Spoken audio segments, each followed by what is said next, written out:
Because I had this question in my head. I thought, what if they're just believing that? What if that's what the counselors think and they convince them? What if they actually don't and they've been convinced? Because that's a possibility. People get misdiagnosed as things. Yeah, it happens. It happens a lot because it's not cut and dry. Like I started saying in the beginning of the video, ADHD can use two very different situations that you would think would not get misdiagnosed as one or the other. But depression can be misdiagnosed as ADHD and vice versa if you're looking at inattentive. Because if you have ADHD, and like I was starting to say earlier, that's not the appropriate name for it. They just legally can't change the name of it. It's executive functioning. They should just call it executive functioning disease, impairment, whatever. Not attention. It's, I can't even express to you the cognitive functions that are impacted or potentially impaired by having ADHD. It's a cognitive function issue. It's not just being distracted. It's not just, I'm spacing out and I can't think straight. Here's a pill. You're going to be fine. No, it's fully executive functioning impairments that affect your basic functioning in life. And you might only have it minimally. Like some people, it's enough to be a challenge to impair your life, but not enough to affect, like you can kind of manage it. It's challenging, but you can manage it. And then there are people who have much more severe impairments, which the last few years has been me. It's really challenging when you have both. And I was not open to the idea that I actually had depression until I had to be, when I went through a separation. And that was like the last thing I ever wanted. And I didn't understand what was happening. And I was traumatized by it. How dramatic it was, unexpected it was, the effect it had on me.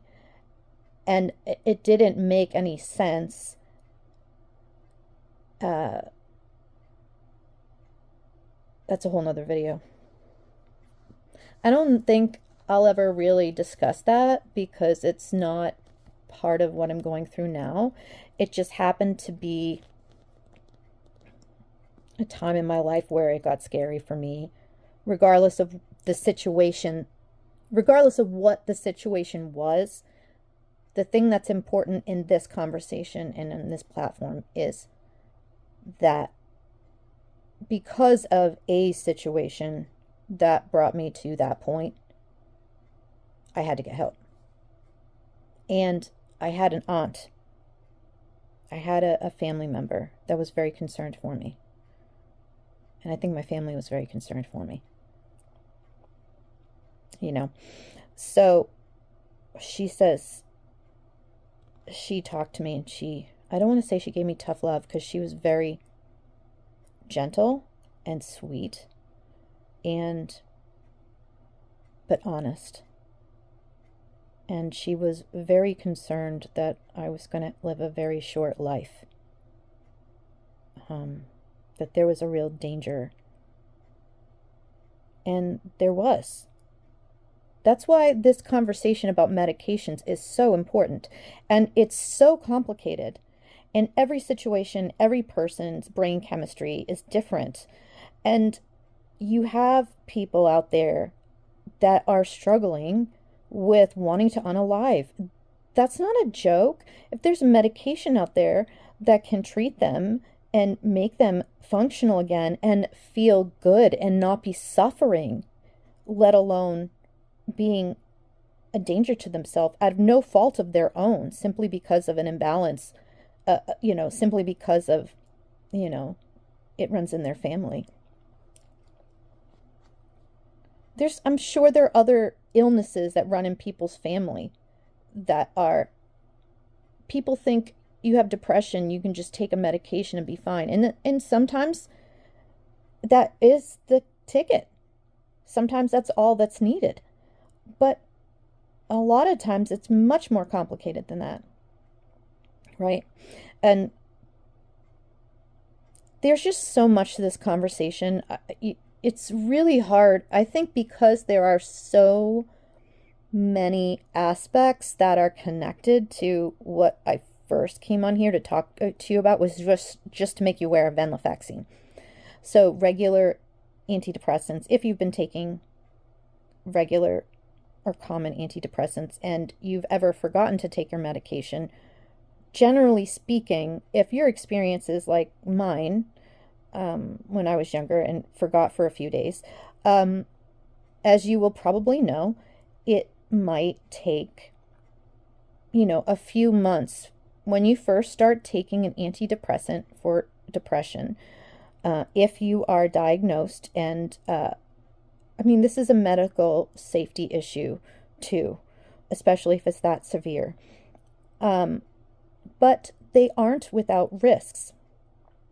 So what doctors do is the risk benefit. So to decide what medication is appropriate for a patient, they have to look at the severity of the depression. What are the symptoms? They also want to look at, like, what are the other, if it's a prescriber, other medications and health conditions you have. So just because something is prescribed to you doesn't mean that it's without risk. But what's the risk-benefit ratio? If you have somebody who desperately is attempting to unalive and is suffering, sobbing every day, and is suffering in pain and despair, that's beyond quality of life issue. That's suffering. That's human suffering. That's physical and emotional pain, let alone that they may be in danger. How is that any different than somebody who, you might think completely differently because it has to do with emotional and mental health? You might think completely differently about that than somebody with sickle cell anemia, or somebody with a severe diabetes, maybe type 1.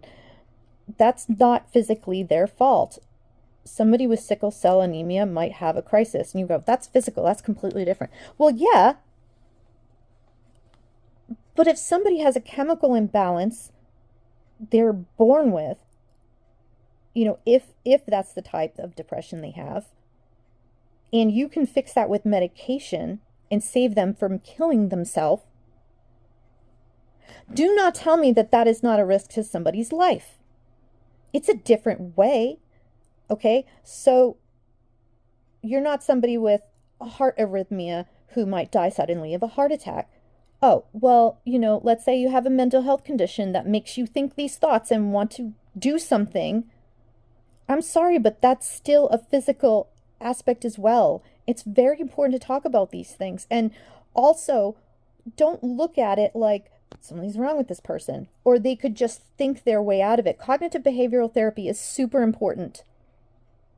And for those who aren't from like this world of going to counseling or know about therapy, cognitive behavioral therapy is just as important. That's like what they call the gold standard of counseling.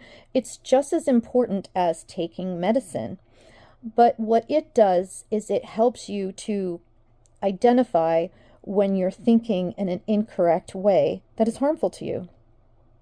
And we all actually do that in some way or another. We do.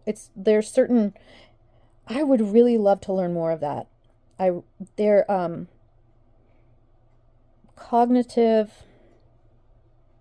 even if you're talking about somebody who doesn't struggle with mental health illnesses,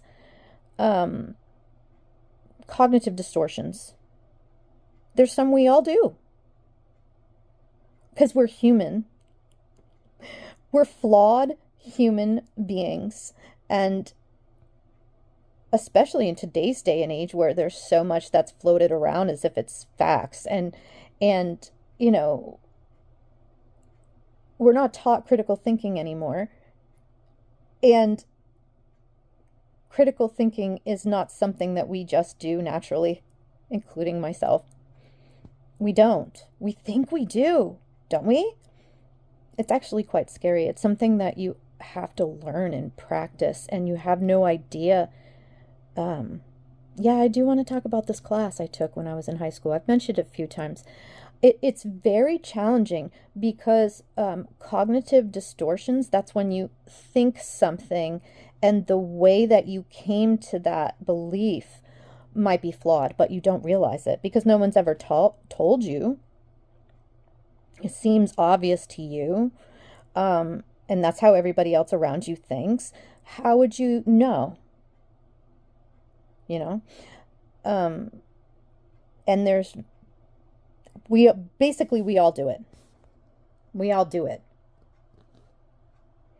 I've been talking to you for an hour and a half. So, long story short, I wouldn't call it a mental breakdown. I mean, they don't really use that term anymore. But yeah, it got pretty scary and hairy. What I posted yesterday was the beginning. So first I posted a video that I took when, I don't know, it wasn't like evenly terrible throughout the day. It was just like all over the place. And I had this little period of time in the afternoon where I was almost myself again, and I could be calm and rational and talk to you guys about it a little bit. Just tell you that it happened, basically. I didn't really get into it. The one where I was sitting outside. I actually recorded it. I recorded it. I did. What you saw with me freaking out over my cat was nothing. Nothing. Nothing. Yeah, it was bad. It was bad.